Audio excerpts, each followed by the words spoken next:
Well, it's a real delight for me to be here at the Oregon Garden with Sarah. And Sarah, we are standing in the pet-friendly garden, and we're going to talk a little bit today about some of the changes that have occurred over time here, but also there are specific things that home gardeners can do to really make their gardens pet-friendly. So let's just start with, first of all, tell me about some of the changes. I think I see some annuals. I've never seen that before in here. Oh yeah, absolutely. When I came on, the first thing I noticed that it was very green in here, which we all love green, let's be honest, it's a good sign. But, you know, it was really lacking any sort of color. And what brings in the color in spring and summer are that annual pop and flair. But you can't just put in, like, you just can't go to, you know, a garden center and just be like, oh, I love this, I love this, I love this, I love this, and put it in, because a lot of times they might make your pet sick. Yeah. So you really need to think about that as well. So, you know, for instance, what we have going on in here are coleus is a great shady, shade-loving plant that pets, you know, like. Really? And it pops color. Oh, and it's absolutely fantastic. The foliage is great. The bloom is not super spectacular, but you can't beat that foliage. You know, we have impatiens, which are like around all over here, and they're super great as well, because, you know, you have the really deep dark colors that you can get. It's very, very rich. And then, if you know, you can even go like alyssum route, which is extremely fragrant. Your dog loves to kind of, you know, they have heightened sense of smell. They love the smell of alyssum. Well, and I would think if you're thinking about a yard, I think most people would go, oh, well, you know, they're going to need some water. They're going to need a place for, you know, sitting in the shade. But there's also the concept of paths. Animals tend to be very, they go around in the same way. Absolutely. What are some of the things you did here to facilitate that for an animal? Well, you know, the biggest mistake is what people do is they just kind of put their yard in place, and then they expect the dog to just kind of stay away from these areas that magically, you know, just like for fun. They're like, don't go near my vegetable garden, and there's dogs like, well, why? It's really cool.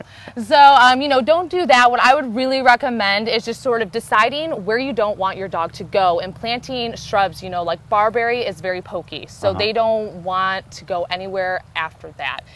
You know, if you want a place for your dog to go, or cat, you know, you plant catnip, for example. You know, your cat's going to go straight to the catnip, straight to a designated cat-friendly area. Same with edibles, any sort of berries. I know I have a dog that loves blueberries and strawberries, so if you don't want them to go to that, you know, put it behind something that they don't really like. But if you do, you know, put that in a designated spot for your animal. It seems like a lot of it is kind of common sense. What we like, they would probably like. What we don't like. And one of the things I love about this garden space here is that you have some great different types of signages all over. Let's talk a little bit about those.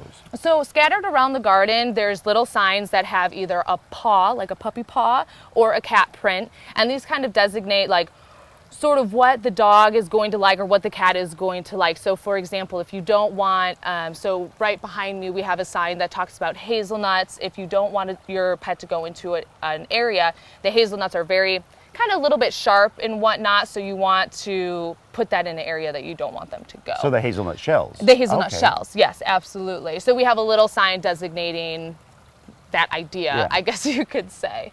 And with you, is that kind of stuff on your website as well? Oh, absolutely. We have a whole list at the Oregon Garden website that's, you know, any sort of plants that are pet friendly, any really toxic, highly toxic plants that they should stay away from, as well as, you know, ideas of having trellises in certain areas, and, you know, the hazelnut shell idea. Because the whole concept of pets is if you love them, you want to spend time with them. But if you love gardening, you want to spend time with your garden as well. So this kind of gives great ideas on how to mingle them all together for people. So you and your pet can enjoy the same space equally. Well, you know, for more information about stuff like this, first of all, we want to tell you, come out to the Oregon Garden and look at it yourself. That's because you can bring your pet too to visit it with your pet. Oh, right? Absolutely. Yeah, we have a little watering bowl and everything. We have treats up at the visitor center, which are great. They love them. And like I said, even bring your cats. I have catnip in the garden. Yeah. You know, and all that kind of fun stuff. We have a really nice pond here that is, you know, it's not chlorinated. It's not, you know, nothing bad in, you know, so maybe. if they drink out of it. Oh, it's totally fine. A lot of dogs like to go for a little bit of a swim, which is really fun. It's so. Cute. Yeah. Well, if you can make it out, certainly bring your pet, visit it, get some ideas on your own. If you're too far away or you can't make it here, you can go to gardentime.tv. We'll click over to the Oregon Garden website and you can get the information right there. It has been a real delight. Thank you so much, Yes, thank Sarah. you so much.